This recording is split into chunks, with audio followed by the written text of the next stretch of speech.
세계적으로 가장 훌륭한 작품을 남긴 화가 하나 고르라고 하면 많은 분들이 빈센트 반 고흐를 선택할 것 같습니다. 저도 사실은 보시다시피 예술의 완전 문외한인 사람인데, 저 같은 사람도 빈센트 반 고흐의 실제 그림을 처음 보았을 때 그 그림에서 알 수 없는 에너지가 뿜어져 나오는 것 같은 느낌을 받아 경외감을 느꼈던 것을 생각해 보면 그가 얼마나 뛰어난 화가인지는 더 말씀드리지 않아도 될 것 같습니다. 고흐가 지금은 이렇게 세계적인 거장으로 추앙을 받고 있지만 생전에는 화가로서 거의 인정받지 못했습니다. 경제적으로도 정신적으로도 불안정했고 직업을 여러 번 바꾸며 주변 사람들에게 실망을 주기도 했습니다. 그런데 그런 고흐를 곁에서 도왔던 이가 있었는데 그가 바로 동생인 테오 반 고흐였습니다. 테오는 미술상으로 일하며 매달 생활비를 고흐에게 보내주었고 형의 편지에 정성스럽게 답을 하며 그를 격려하였습니다. 또 그가 형에게 받은 편지를 잘 모아두어서 우리는 고흐가 어떤 마음으로 그림을 그렸는지 그 마음을 잘 알 수 있게 되기도 하였습니다. 이처럼 테오는 형에 대한 한결같은 신뢰와 지지를 보냈습니다. 고흐는 그런 테오에 대한 감사의 마음을 편지를 통해 이렇게 표현합니다. 다른 사람들이 나를 어떻게 보든 상관없다. 하지만 네가 나를 믿어준다는 사실, 그것이 내가 계속해서 그림을 그릴 수 있는 유일한 이유다. 고흐는 동생 테오가 자신을 믿어주었기 때문에 계속해서 그림을 그릴 수 있었다고 이야기하고 있습니다. 고흐를 향한 테오의 믿음은 고흐가 훌륭한 화가가 될 것이라는 믿음이나 그래서 그 그림을 받아 파는 자기가 부자가 될 수 있을 것이라는 믿음과는 다른 것이었습니다. 목적을 이루기 위한 믿음이 아니라 고흐라는 그 형에 대한 존재에 대한 신뢰였고 그 신뢰를 가지고 있었기 때문에 형이 성과를 내지 못하더라도 신실하게 형을 도우는 사랑의 섬김을 보여줄 수 있었던 것입니다. 이 믿음이 바로 오늘 저희가 말씀을 통해 함께 살펴보고자 하는 믿음과 닮아 있습니다. 하나님께서 우리를 향해 그런 신실함을 보여주셨고 우리 또한 하나님을 향해 그런 믿음으로 응답해야 할 것입니다. 오늘 말씀을 통해 이 믿음에 대해 같이 살펴보려고 합니다. 지난주에 우리는 하나님의 의가 어떤 방식으로 나타나게 되었는지 살펴보았습니다. 먼저는 하나님께서 우리 죄의 지배에 살아가던 우리를 자유케 하여 사랑의 아들의 나라 백성으로 옮기기 위해서 값을 지불하셨는데 그게 뭐였냐면 예수 그리스도의 목숨을 값으로 내어주셨습니다. 이게 우리 예전 개역 개정 성경에 기록된 속량 또는 구속의 의미입니다. 동시에 예수 그리스도를 죄 덮는 제물로 내놓으셔서 우리의 죄를 못 본 채 해주심으로 자신의 의로움을 드러내셨습니다. 그런데 이 하나님의 의가 모든 인류에게 동일하게 나타나는 것이 아니라 모든 믿는 사람에게 주어지는 의였다라고 기록하고 있습니다. 우리 로마서 3장 22절 말씀 다시 한번 읽어보도록 하겠습니다. 시작. 예수 그리스도에 대한 믿음으로 성장하는 하나님의 의는 모든 믿는 사람에게 주어진다. 거기에는 아무런 차별이 없습니다. 예수 그리스도에 대한 믿음이라는 구절은 아래 각주에서 제안하고 있는 바와 같이 예수 그리스도의 믿음 또는 믿음과 같은 뜻, 믿음으로 번역된 피스티스에 담긴 또 다른 의미인 신실함, 예수 그리스도의 신실함이라는 말로 바꾸어 번역할 수도 있다고 말씀드렸습니다. 그리고 저는 이 예수 그리스도의 신실함으로 번역해야 뒤에 이어지는 모든 믿는 사람이라는 말과의 중복도 피할 수 있고 본래의 의미를 더 잘 표현할 수 있다는 주장이 설득력 있어 보인다고 여러분께 소개를 해드렸습니다. 결국 하나님 앞에서 자신의 목숨을 내놓으시기까지 순종하셨던 예수 그리스도의 신실하심이 바로 하나님의 의의 원천이라는 것입니다. 다만 이 하나님의 의는 모든 믿는 사람에게 주어지는 것이다 라고도 이야기하고 있습니다. 따라서 하나님의 구원 의지와 그 구원 의지에 대한 예수 그리스도의 신실함, 이것만 중요한 것이 아니라 우리의 믿음, 그에 대한 반응인 우리의 믿음 또한 중요한 것입니다. 이런 흐름을 이해한 상태에서 오늘 로마서 4장 말씀 같이 좀 살펴보려고 합니다. 이런 흐름이라면 로마서 4장에서 우리의 믿음이 어떤 믿음이어야 하는지 좀 자세히 소개를 해줘야 자연스러울 것 같은데 바울은 여기에서 갑자기 아브라함의 이야기를 꺼내고 있습니다. 여기서 바울이 아브라함의 이야기를 꺼낸 것은 아브라함의 사례를 통해 두 마리의 토끼를 잡고 싶어서입니다. 첫 번째는 지금 바울이 예수 그리스도의 신실함에 우리가 믿음으로 반응해야 된다라고 주장을 하고 있는데 바로 아브라함도 하나님 앞에 믿음으로 반응하여 하나님 나라 백성이자 믿음의 조상이 되었다라고 주장합니다. 그러니까 지금 사실 유대인들 중에 그리스도인이 된 사람들 그 중에 일부는 아브라함이 하나님과 맺었던 언약을 기억해봐라. 그래서 할례를 받는 것이 너무너무 중요한 거다라고 이야기하면서 이방인 그리스도인들도 하나님 나라 백성이 되고 싶으면 할례를 받아야 되고 율법을 지켜야 되고 또 절기를 잘 지켜야 되고 이런 이야기들을 계속 주장을 하고 있는데 바울은 잘 봐라. 아브라함도 할례나 율법을 통해서가 아니라 사실은 믿음으로 하나님 나라 백성이 되었다라고 성경 말씀에 근거하여 주장하고 있습니다. 그러니까 하나님께서 중간에 방침을 바꿔서 원래는 할례 받고 율법 잘 지키는 사람 이렇게 하려고 했던 게 아니라 원래부터도 믿음으로 일관되게 믿는 사람을 하나님 나라 백성으로 삼으셨다라는 것을 말하고 싶었던 것입니다. 그렇게 하나님의 신실하시고 한결같은 원칙이 증명이 되면 이제 두 번째로 그때 하나님 나라 백성이 되었던 아브라함의 믿음을 보면 우리의 믿음도 어떤 믿음이어야 하는지 알 수 있을 것이다 라고 주장을 할 수 있게 되는 것이죠. 결국 바울은 아브라함의 이야기를 통해 하나님께서 자신의 백성을 삼으실 때 세우셨던 일관되고 신실한 방식으로 지금까지도 자신의 신실하심과 의로움을 나타내고 계시며 우리 또한 아브라함과 같은 믿음으로 그 신실하심에 반응해야 한다는 것을 이야기하려고 하는 것입니다. 그래서 먼저 바울은 로마서 4장 전반부 말씀을 통해 세 가지 방식으로 아브라함이 믿음으로 의롭다 하심을 받았다. 그래서 그것으로 하나님 나라 백성이 되었다를 세 가지 방식으로 먼저 증명 내지는 설명을 하고 있는데 그 방식이 땡땡이 아니라 믿음의 형태로 되어 있습니다. 그래서 먼저 4장 우리가 너무 길어서 안 읽었는데 2절부터 8절까지는 공로가 아니라 믿음. 그 다음에 9절부터 12절까지는 할례가 아니라 믿음. 13절부터 15절까지는 율법이 아니라 믿음. 이런 식으로 표현을 하고 있습니다. 그래서 각 파트를 대표하는 구절들만 간단히 살펴보고 넘어가겠습니다. 먼저 2절 3절입니다.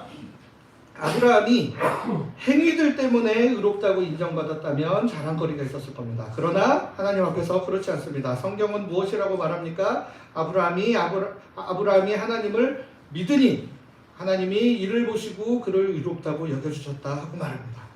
아브라함이 행위들 때문에 의롭다고 인정받은 것이 아니라 하나님을 믿으니 그것을 보시고 그를 의롭다고 여겨주셨다는 겁니다. 여기 중간에 이제 따옴표로 표시된 부분이 창세기 15장 6절 말씀을 그대로 인용한 것입니다. 그러면서 뒤에 이어지는 4절에서 8절까지 말씀을 통해 행위들과 무관하게 하나님이 의롭다고 여겨주시는 은혜에 대해 이야기를 하고 있습니다. 그러니까 오늘 본문 보시면 사실 뭐라고 되어 있냐면 행위가 아니라 믿음이라고 이야기했는데 제가 앞에서 설명드릴 때는 의도적으로 공로가 아니라 믿음이라는 말로 바꾸어서 설명을 드렸습니다. 왜냐? 한국교회에서 행위가 아니라 믿음 이렇게 이야기를 하면 하나님의 은혜에 순종으로 반응하는 행위마저도 무가치하게 여기는 경향이 많아서 제가 일부러 공로라는 단어로 바꾸어서 설명을 드렸습니다. 공로라는 단어는 국어사전을 찾아봐도 일을 마치거나 목적을 이루는데 들인 노력과 수고 또는 일을 마치거나 그 목적을 이룬 결과로서의 공적 이렇게 되어 있습니다. 그러니까 공로라는 단어에는 수고했다, 노력했다라는 말이 있지만 그게 그냥 한 게 아니라 목적을 이루기 위해 한 것이다 라는 의미가 포함이 되어 있는 겁니다.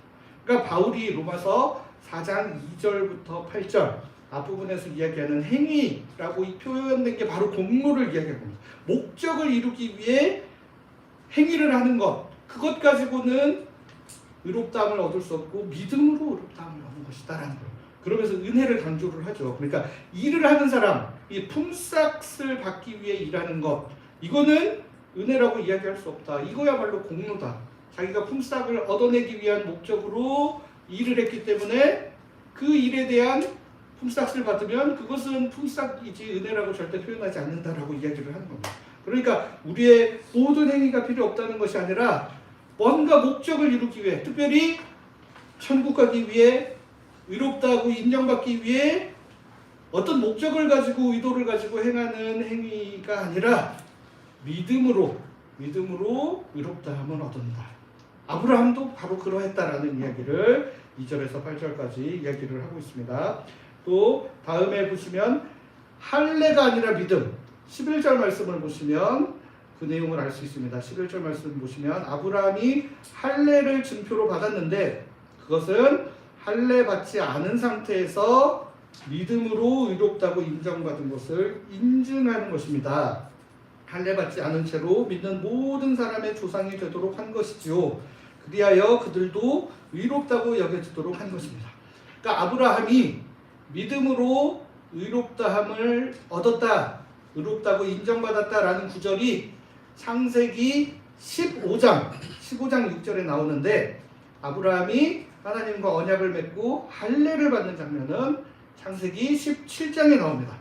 그러니까 아브라함이 할례를 통해 의롭다함을 받은 것이 아니라 먼저 믿음으로 말미암아 의롭다고 인정받았는데 그것을 할례를 통해 사후 인증해서 이제 아브라함뿐만 아니라 자손 대대로 할례를 받으면 하나님 나라의 백성으로 여겨주시겠다라고 인증해 주신 사건인 것이지 할례 자체에 뭔가 특별한 의미가 있는 것은 아니다 라고 이야기를 하고 있는 겁니다. 마지막으로 율법이 아니라 믿음입니다. 13절 말씀을 보시면 아브라함이나 그의 후손에게 그가 세상의 상속자가 될 것이라 하신 약속은 율법을 통해서가 아니라 믿음의 의를 통해서 온 것입니다. 아브라함과 그 후손에게 세상의 상속자가 될 것을 약속하신 것 역시 율법을 통해서가 아니라 믿음의 의를 통해서였다라는 것입니다. 이스라엘 백성들이 하나님께 율법 받은 것은 출애굽한 이후입니다. 훨씬 뒤입니다. 아브라함, 이삭, 야곱 훨씬 뒤에 출애굽하고 나서 받은 것이니 아브라함뿐만 아니라 이삭이나 야곱 같은 이들이 받은 약속 역시 율법을 통해서가 아니라 믿음의 의를 통해서였던 것이다 라는 이야기를 하고 있습니다. 이렇게 아브라함이 공로도 아니고 할례도 아니고 율법도 아니고 믿음으로 말미암아 의롭게 되었다는 것을 16절에서 다음과 같이 정리하고 있습니다. 4장 16절 말씀을 한 목소리로 같이 읽어보겠습니다. 시작.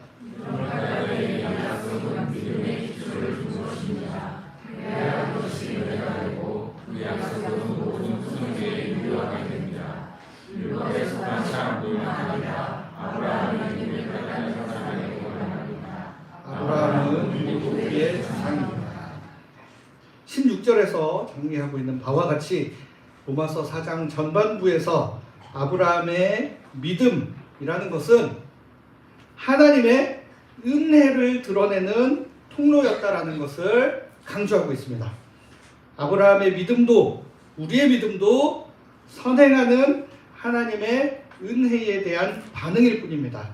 그렇기 때문에 이것이 우리의 의나 공로가 될 수 없는 것입니다.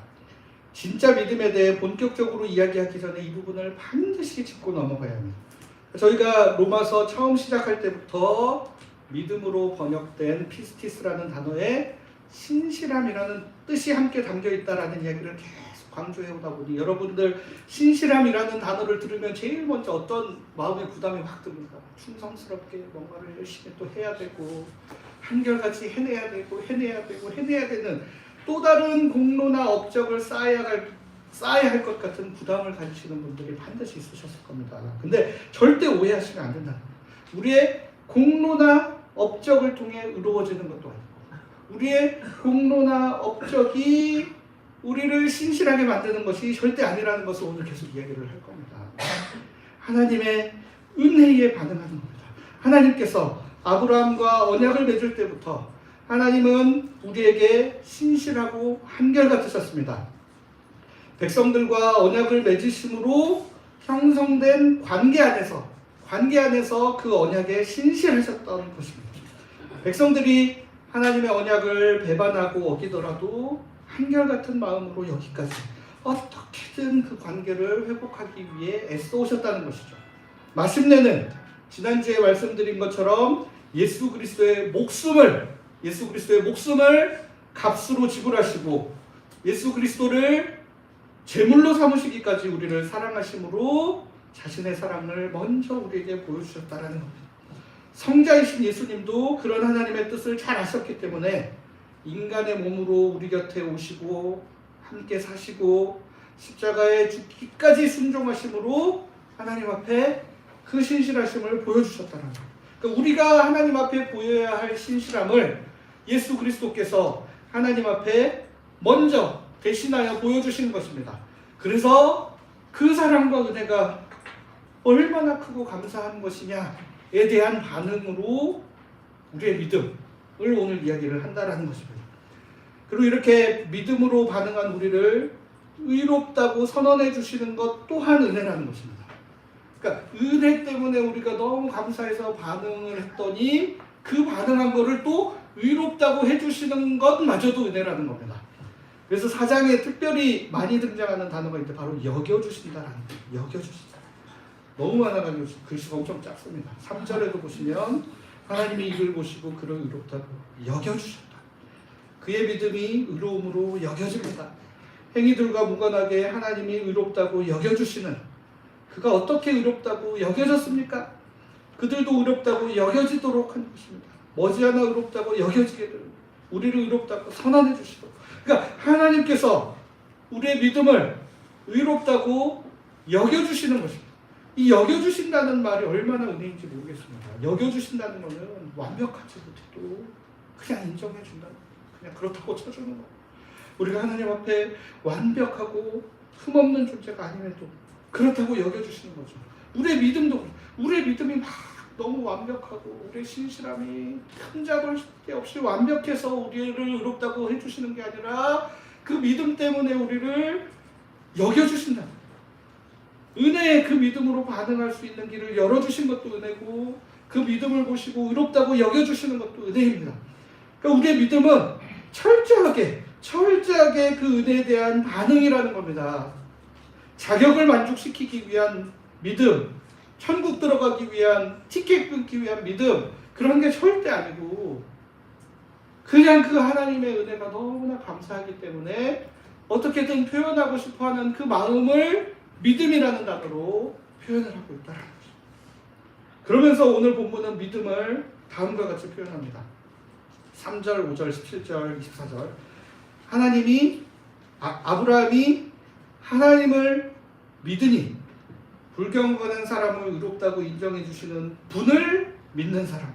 아브라함은 그가 믿은 하나님 앞에서 우리 주님을 죽은 사람들 가운데 일으켜 살리신 분을 믿는 우리. 무엇을 믿는다라고 표현하고 있습니까? 여기서 하나님을 믿는 것입니다.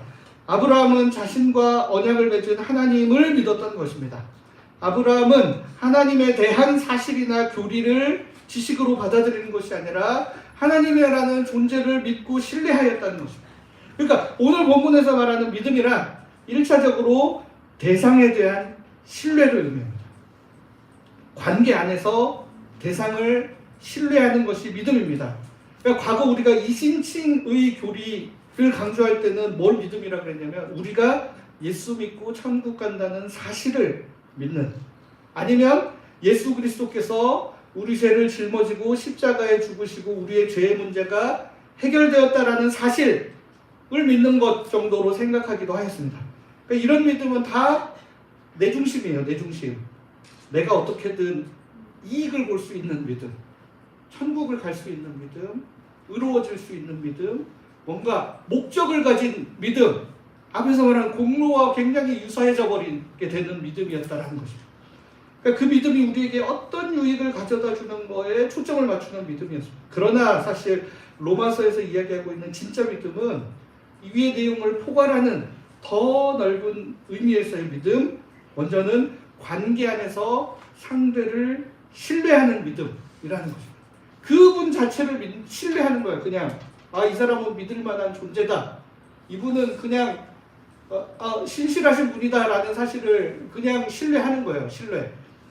오늘 보면 17절 말씀을 보시면 이렇게 기록되어 있습니다. 이것은 성경에 이렇게 적혀 있는 대로입니다. 내가 너를 많은 민족의 조상으로 세웠다. 아브라함은 그가 믿은 하나님 앞에서 정말 우리 조상입니다. 하나님은 죽은 사람들을 살리시며 없는 것들을 있는 것들처럼 불러내시는 분이십니다. 아브라함은 하나님에 대해 하나님이라는 존재에 대해 신뢰하는 마음을 가지되 그 하나님께서 죽은 사람을 살리시며 없는 것을 있는 것들처럼 불러내시는 생명의 주, 창조의 주 되심을 믿었습니다.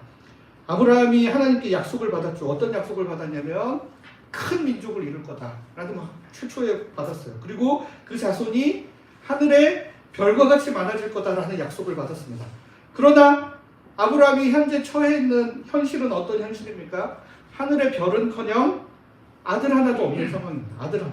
사실 자기의 몸은 점점 나이 들어가 이미 죽어 있는 것과 다르지 않고 아내인 사라의 자궁 또한 생명을 잉태할 수 없는 거의 죽은 것이나 다름없는 것과 같은 상황이었지만 그럼에도 불구하고 죽은 사람들을 살리시며 없는 것들을 있는 것처럼 불러내시는 그 하나님에 대한 신뢰가 약해지지 않았다는 것.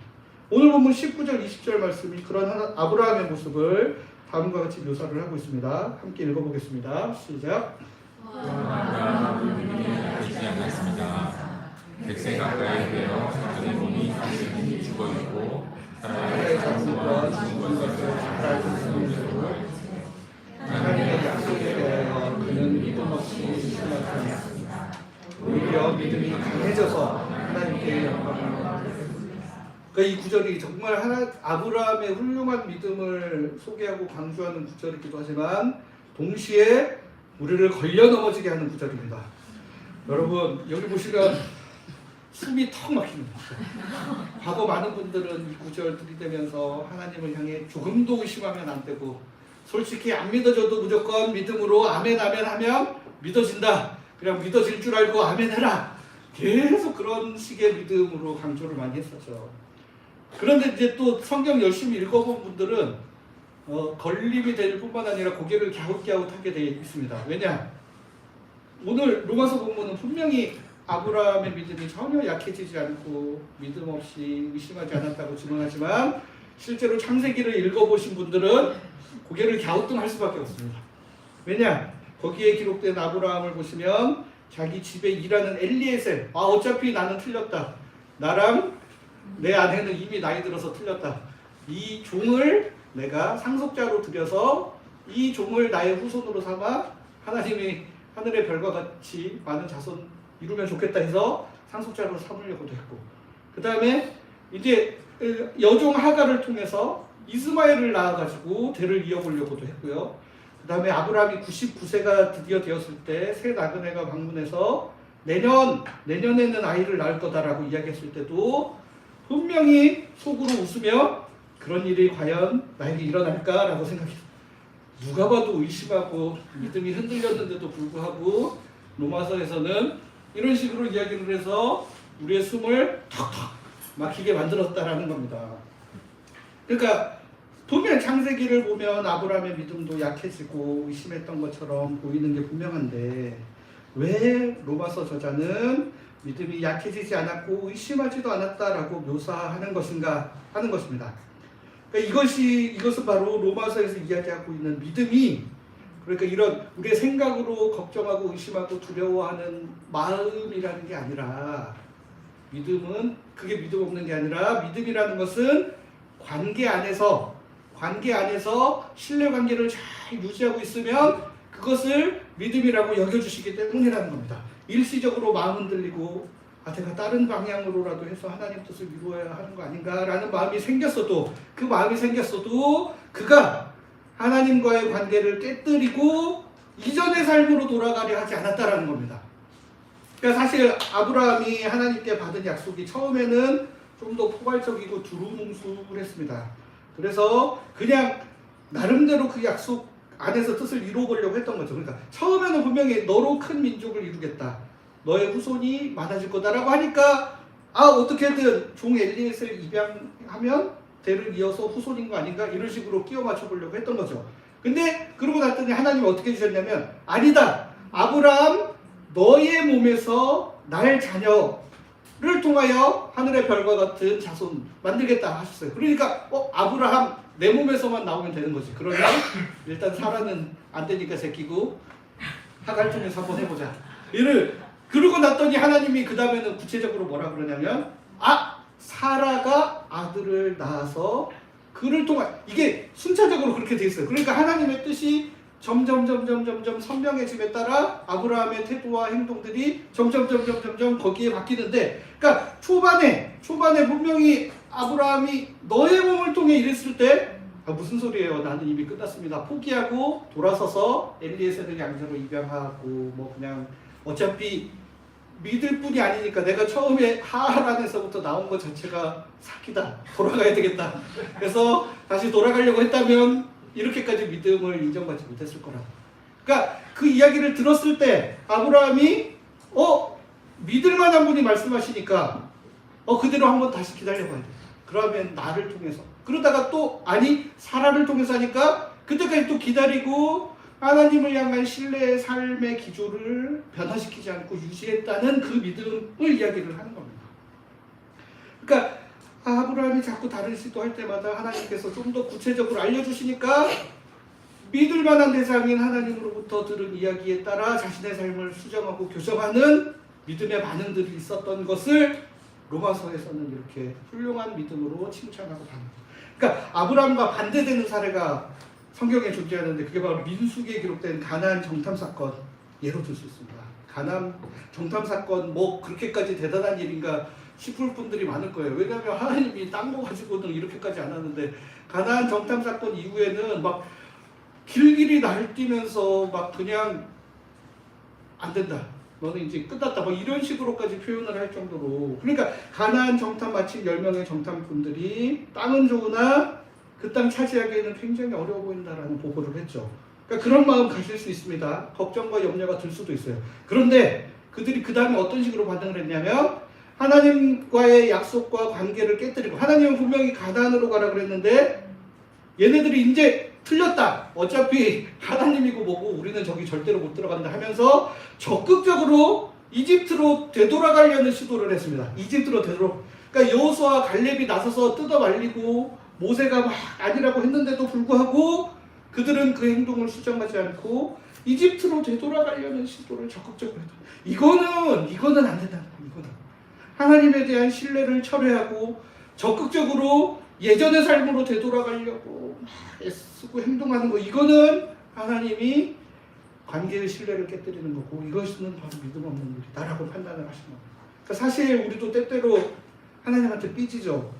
이거 하나님 안 계신 거 아닌가 생각도 할 수 있고, 내 믿음이 처음부터 잘못된 거 아니었나 하는 그 뿌리부터 흔들리는 것 같은 느낌을 받을 때도 있는데, 하나님께서는 이런 것들도 관계 안에서 판단하고, 여러분들도 자녀가 험한 소리 한다고 해서 그 말을 있는 그대로 안 믿잖아요. 얘가 그래도 그냥 투정 부리는 거지 우리의 관계는 그렇다고 부모 자식 관계가 이런 걸로 깨지지 않지 라고 하면 그 관계는 유지되고 그 믿음과 신뢰가 이어지는 겁니다. 부부관계에서도 마찬가지예요. 부부관계에서도 몇 퍼센트 다 마음에 들고 너무너무 좋았고 행복해서만 사는 게 아니지. 그러니까 분명히 마음에 안 드는 구석도 있고 이렇게 하라 그랬는데 하지도 않고 계속 이럼에도 불구하고 관계 안에 있는 그 신뢰가 확고하기 때문에 우리가 부부관계를 유지해 나가면서 그래도 내 아내, 내 남편 하면서 관계를 유지하는 것처럼 하나님과의 관계도 그렇다는 겁니다.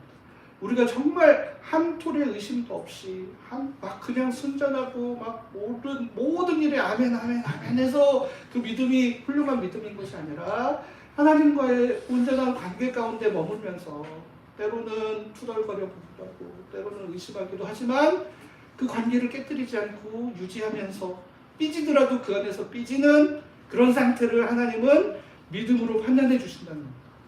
그렇기 때문에 여기서 우리는 하나님에 대한 신뢰가 하나님에 대한 신실한 삶의 모습으로 표출되는 믿음의 본질에 대해서 한 번 더 생각해 볼 수 있게 된다는 겁니다.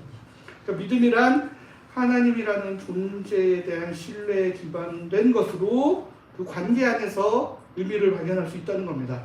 또한 그 신뢰는 삶을 통해 신실함이라는 모습으로 어떻게든 나타나게 되어 있는데 이 또한 관계 안에서 그 의미를 해석할 수 있다는 겁니다.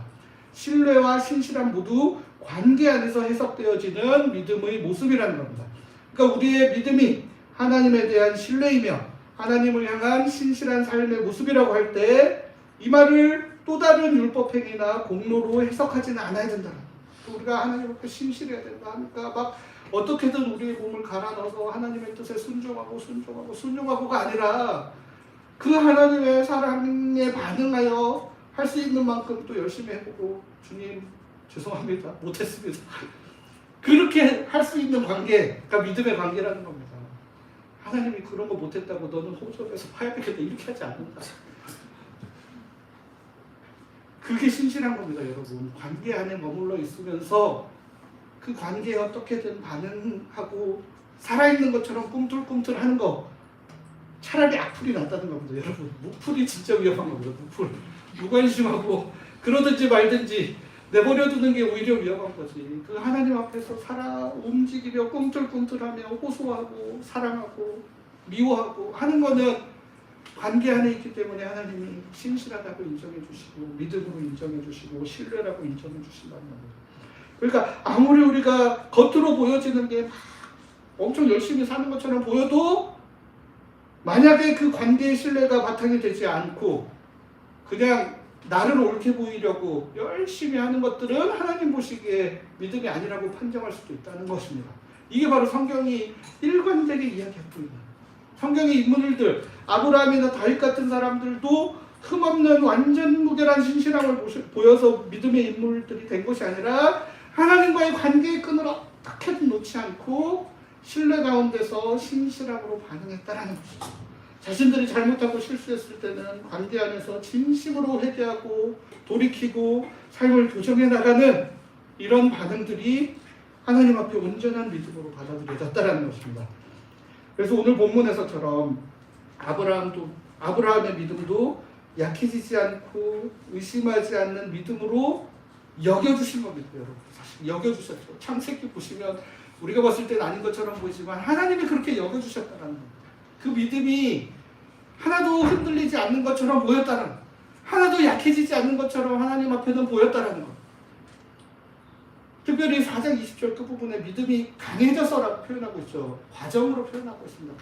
처음부터 완성형의 믿음이 아니라 이 관계 안에서 끊임없이 다져지고 굳어지며 점점 굳건해져 가는 믿음이었다라고 가르쳐주고 있다는 것. 사랑하는 성도 여러분, 우리의 믿음을 어떤 목적을 이루기 위한 수단으로 여기지 않으시기를 바랍니다. 천국 들어가는 티켓 정도로 생각하거나 사후보장보험에 가입하는 것으로 생각하시거나 구원받기 위한 목적을 달성하기 위해 어떻게든 쟁취해야 하는 것으로 생각하지 않기를 바란다는 말입니다. 우리의 믿음은 먼저 우리를 사랑해 주시고 우리에게 조건 없는 은혜를 베풀어 주셨던 삼위일체 하나님에 대한 응답입니다. 아브라함은 삼위일체 하나님에 대한 온전한 지식을 갖지 못했기 때문에 하나님을 향한 신뢰와 신실한 삶으로 그것을 표현하고 우리는 삼위일체 하나님에 대한 온전한 신뢰와 신실한 삶으로 그 믿음을 나타냅니다. 우리가 매주 예배 때 함께하는 사도신경에 바로 그 삼위일체 하나님에 대한 믿음을 표현하고 있습니다. 여러분들 아무 생각 없이 반복적으로 중얼중얼 하실 수 있지만 거기 보시면 나는 하나님을 믿습니다. 나는 예수 그리스도를 믿습니다. 성령을 믿으며 공교회와 성도의 교제를 믿습니다. 이런 식으로 우리의 믿는 바가 삼위일체 하나님에 대한 믿음임을 사실은 이미 예전부터 고백하고 있었던 겁니다. 우리가 뭔가 사건을 고백하고 지식을 고백하는 게 아니라 그 존재에 대한 믿음을 사실은 매주 고백해 오고 있었다는 것. 그러니까 우리의 믿음이 공로나 자격 조건이 아니라 하나님과의 신실한 관계임을 기억하고 그 관계 안에서 어떤 삶으로 하나님 앞에 그 신뢰를 표현할 수 있을지 여러분들이 각자의 삶에서 깊이 고민해야 할 것 같습니다. 우리의 진실된 마음을 감찰하시고 신실한 삶을 위한 노력을 귀하게 여기시는 하나님께서 우리 모두를 의롭다고 여겨주시고 풍성한 은혜를 허락해 주실 줄로 믿습니다. 같이 기도하겠습니다. 주님, 저희에게 크신 은혜를 베풀어 주셔서 감사합니다. 한결같은 신실함으로 저희를 사랑해 주셔서 감사합니다. 그 사랑에 믿음으로 화답하는 사람들 되기를 원합니다. 하나님을 굳게 신뢰함으로 신실한 삶을 살아가는 사람들 되게 하여 주시옵소서. 때로는 비틀거리고 흔들리기도 하지만 점점 굳건해지는 믿음을 통해 주님 앞으로 더욱 나아가는 사람들 되게 하여 주시옵소서. 예수 그리스도의 이름으로 기도드립니다. 아멘.